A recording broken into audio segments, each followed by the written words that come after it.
Hello and welcome to What the Tech from Boast AI, where we talk with some of the brilliant minds behind new and exciting tech initiatives to learn what it takes to tackle technological uncertainty and eventually change the world.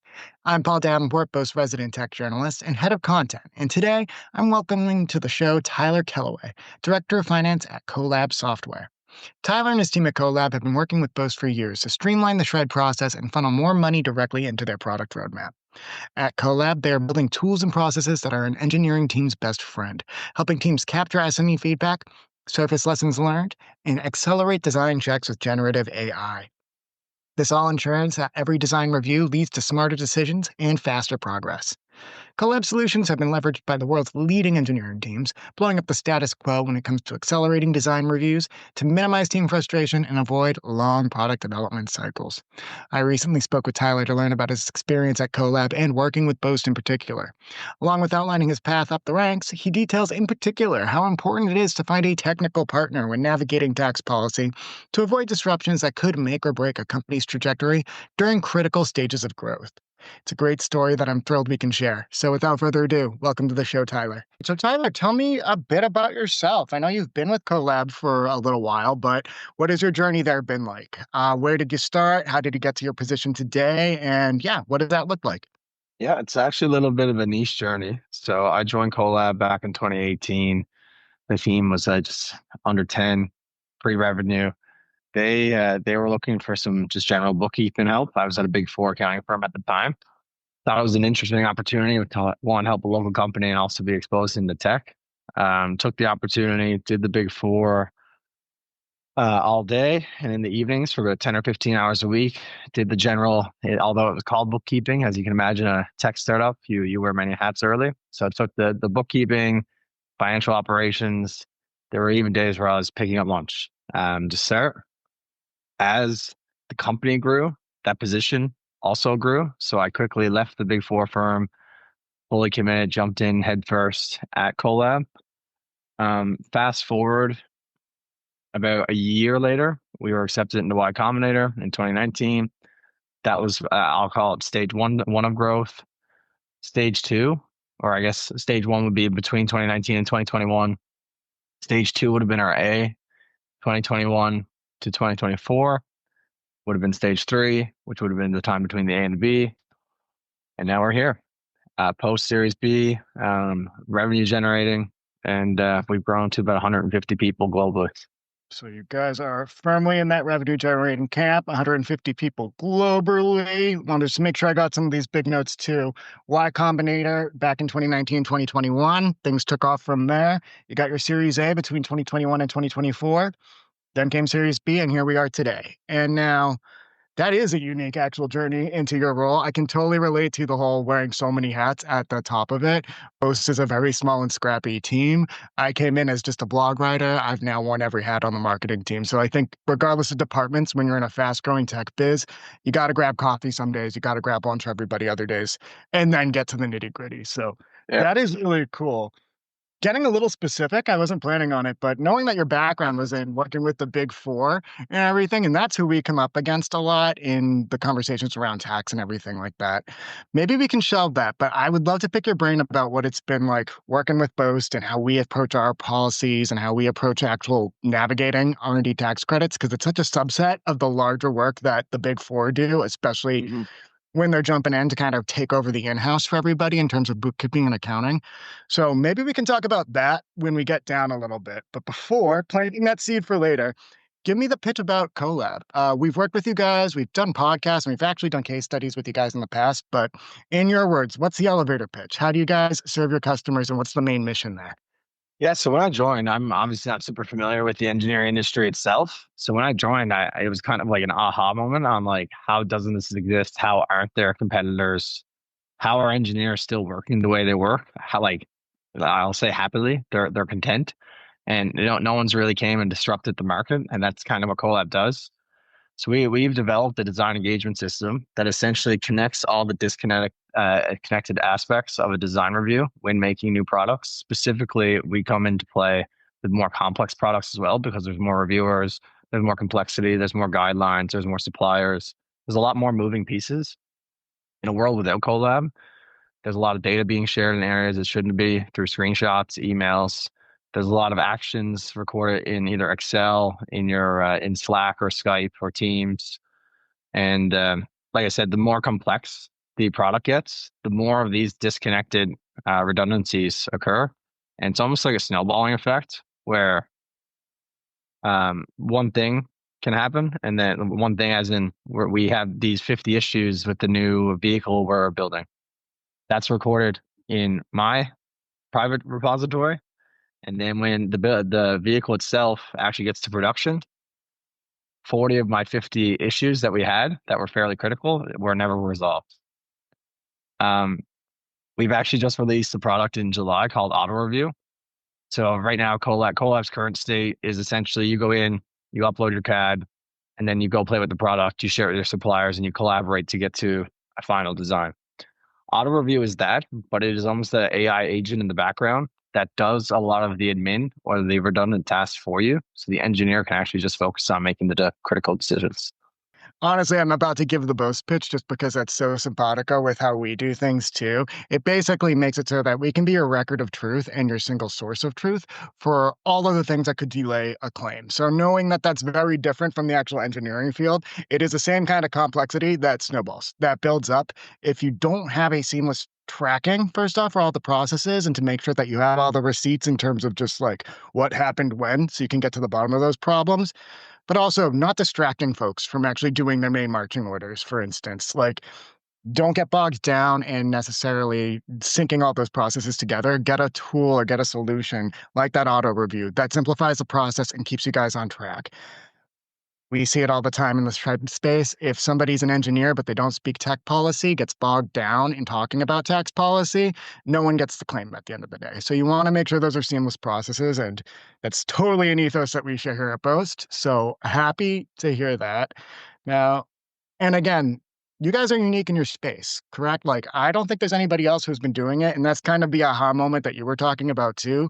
When I talked to Patrick last time, I was thinking the same thing. I'm like, so nobody's tackling these problems. They seem super prevalent.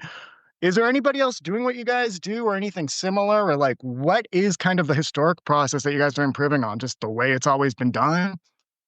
Yeah, it's essentially just changing the status quo now to actually, as standards and guidelines become more complex and more strict, the status quo and how people work has not changed. There are no direct competitors in the space, but I'd say they're indirect competitors as in tackling subsets of what we do. Someone may come in for an early design and be able to do X. Someone may be in a strictly issue tracking tool, just track issues and not be able to complete any work. So there are different tools that are indirectly competitors, but there's nothing directly in our space. Standards and guidelines are getting more complex and they're requiring more due diligence, but the processes themselves haven't really changed until you guys came on the scene and you started making all of these. And again, shout out to that new product that I believe you said came out in July too. Yeah, Auto Review came out in July. Auto Review came out in July. Beautiful. Want to make sure I shout that out when we publish anything. So thank you for clarifying. All right. I'm going to skip some of the actual like technological uncertainty and qualification questions that are very developer centric and probably just jump straight into the R&D tax credit experience. So again, this is where I'm going to pick up on that seed that I planted before. You have experience in the Big Four, and you've also been from every step of the ladder at CoLab up to where you are today, having a hand in the finances and having a hand in funding that innovation.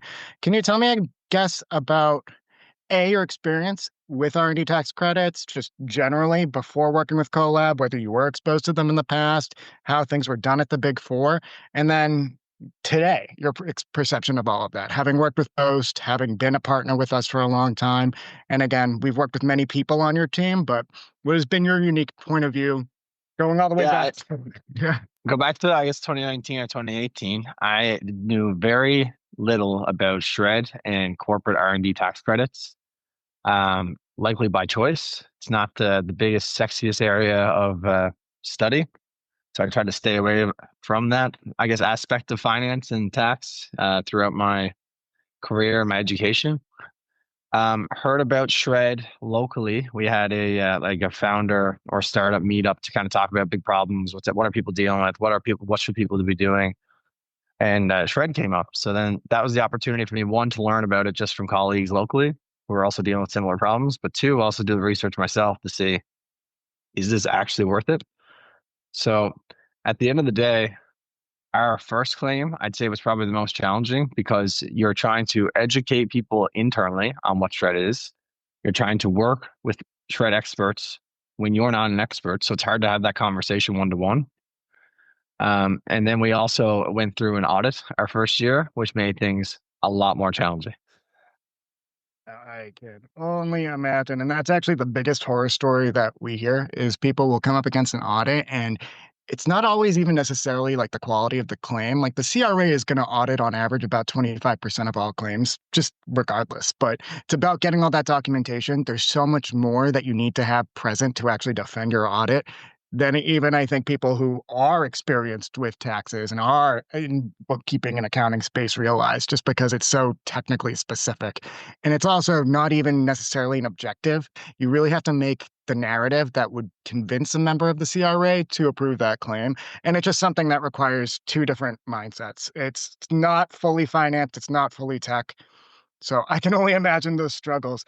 We had talked to Patrick previously about like the time drain and the time suck of A, making that first claim, and then B, the audit process.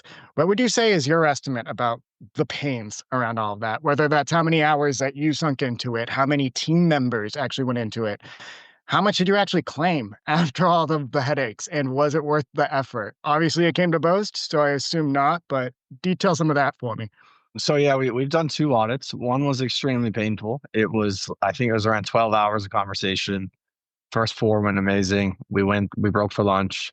We actually went out and bought lunch because the audit went so well. And then I don't know what happened when we came back, but we learned pretty quickly the auditor got caught up in a couple words in one of our responses that he was trying to eliminate the entire shred claim from these couple words. He wasn't really understanding the technology that we built itself. Then therefore he couldn't understand the technological uncertainties that we claim. That was extremely frustrating because the 12-hour audit could have been done in two if that understanding was there. And the challenging part was trying to communicate in a tax auditor's world what a new technology that you cannot compare to a competitor does so that they can understand it. That was really challenging. The magnitude of the claim was so small that we almost wanted to scrap the audit, but it was all our foundational work. So it would have set a precedent there forward. So there was a bit of a different angle on that one. Our audit in 2021 was a little different. The auditor itself was actually familiar with software development and tech, which made things, it was a lot cleaner. And the things that were struck from the shred claim, we agree, fine, like that's okay. But he actually understood the technology itself, how it's built. He actually helped us reframe and reword some of the actual wording itself for future claims to make the uncertainties sound a little more shreddable, which was interesting. But I think the first audit we were 70 or 80% successful, and that was a huge win because of how painful it was. The second audit, we were 80 to 90% successful, and that one was very efficient. It was clean, and everyone felt like they had a win. From a time perspective, it it takes a lot of time. They ask a lot of like pointed, directed questions. When you're a small company, you typically do not have that documented process information on how XYZ is done, how XYZ is developed, who did what, and who did it when. That is the main reason the first audit and claim was the most painful, is because you're a small company. Like realistically, in your mind, you're going by day, you're working all hours on end, and shred is not your priority. So you do not set up your company to run around shred. You typically do the opposite and you try to claim shred around how your company runs. A 10-person company doesn't run very cleanly compared to a company of 200. Um, so the amount of hours, there was many, but we've gotten it down and down. Surprisingly, the bigger the company has gotten, the less hours we've spent on shred, and the higher our claim has actually been. That is so interesting. And again, I think actually like it shouldn't have taken 12 hours for that first audit. And then again, coming back from lunch and then him getting hung up on those couple of words because they just straight up again don't speak both sides of the coin that you need to communicate the shred claim. You need that tech expertise. Sounds like you guys got the next year, but you made a great point too about like we could just wash our hands of this. This is not worth the time suck, especially because the claim is so small at this first one. But you're completely right. It does set a precedent with the CRA about your technology and about your business that's going to carry forward. So I hate that you guys had that painful process out of the gate. I'm glad that, again, it sounds like You probably made a better impression with the CRA, and the second time around, even just having somebody with more of that tech expertise in your corner definitely streamlined the process. Love to hear again now, like working with Boast. Like, when did we come on the scene to help you out here? I love to hear that as you guys have grown, claims are getting bigger, the actual claim process demanding less and less.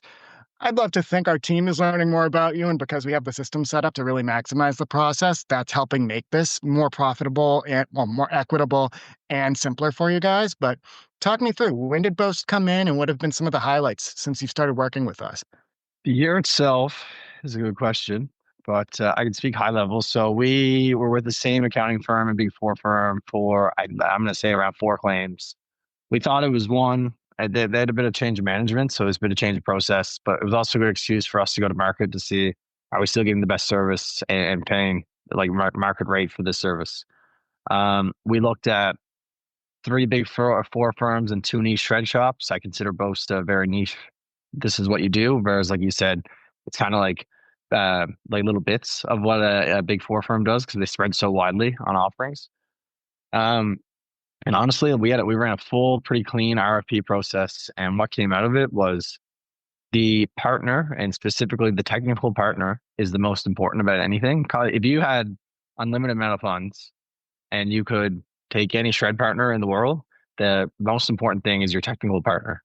That's kind of, we had this like 15 or 20 RFP criteria on how we were going to rate everybody, and it all kept coming down to, are they equipped to write this entire claim without us?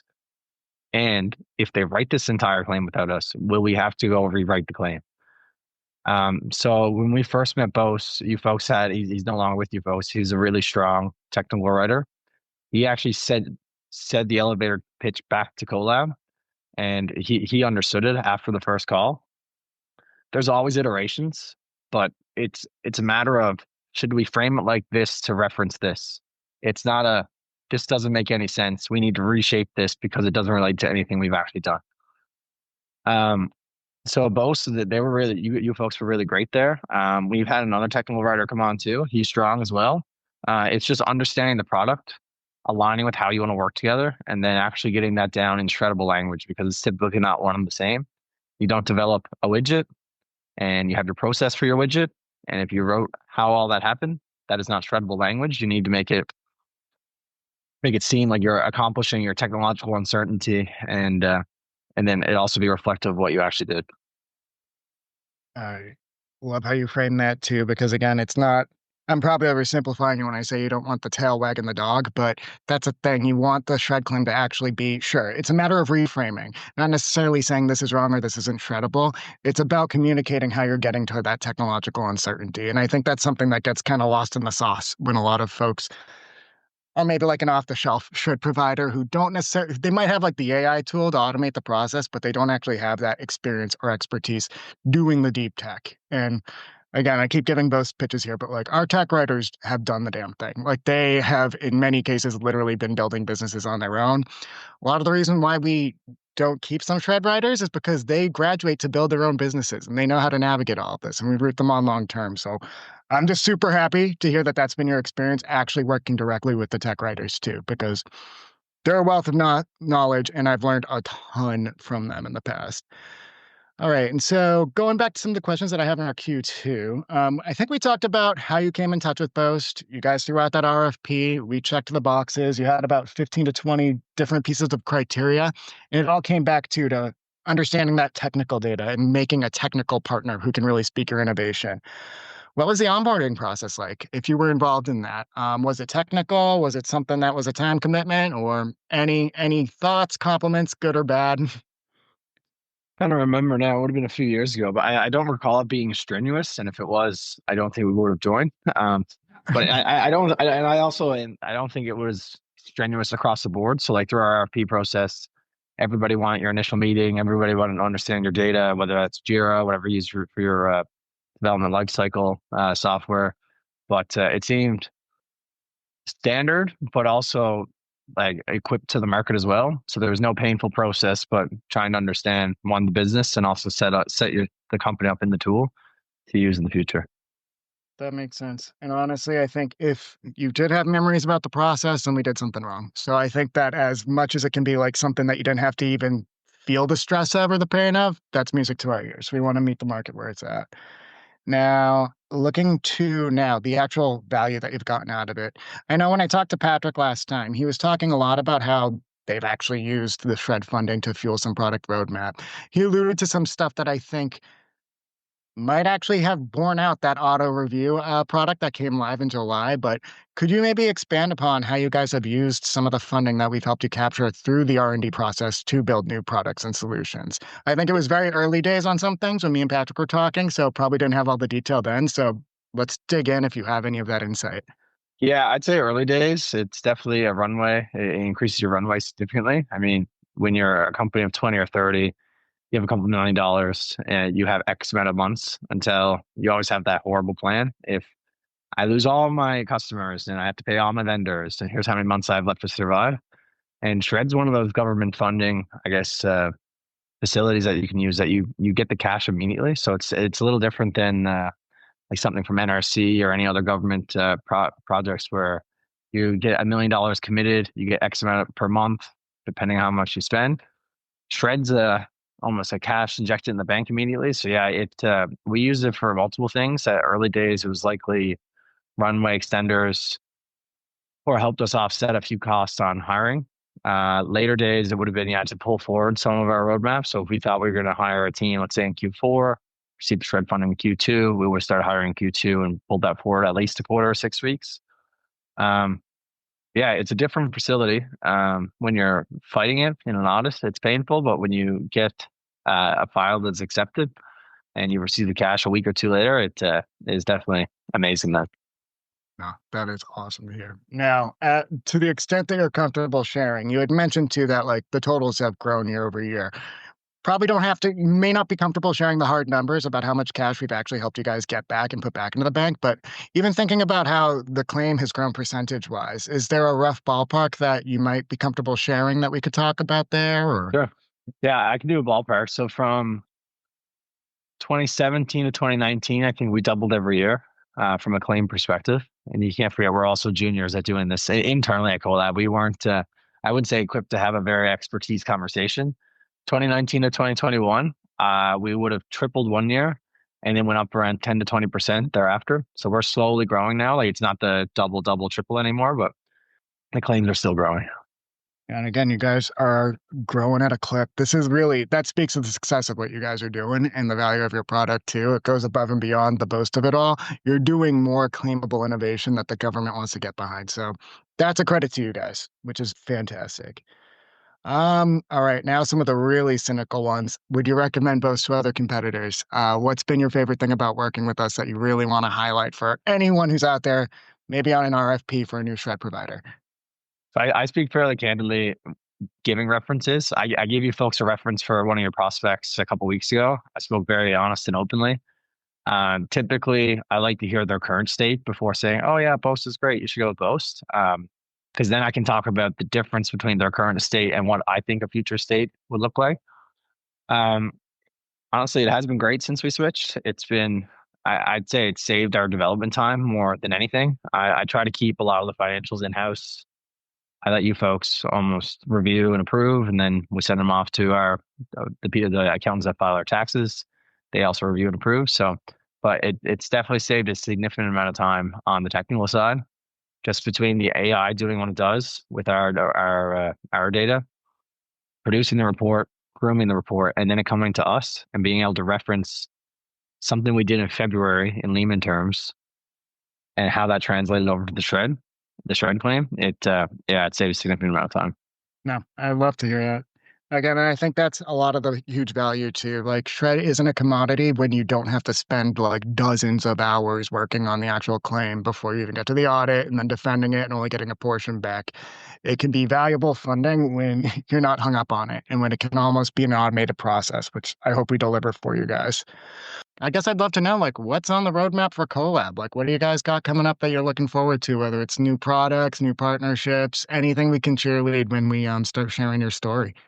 There'll be some exciting announcements coming over the next couple weeks. I will leave those private for now, but you will see them in the next 2 to 4 months. That's fantastic. Okay, well, I will keep my eyes and ears peeled for that. Tyler, this is fantastic. Awesome. Awesome. Thanks Thanks, so Paul. much. Great to see you. See you later. Bye.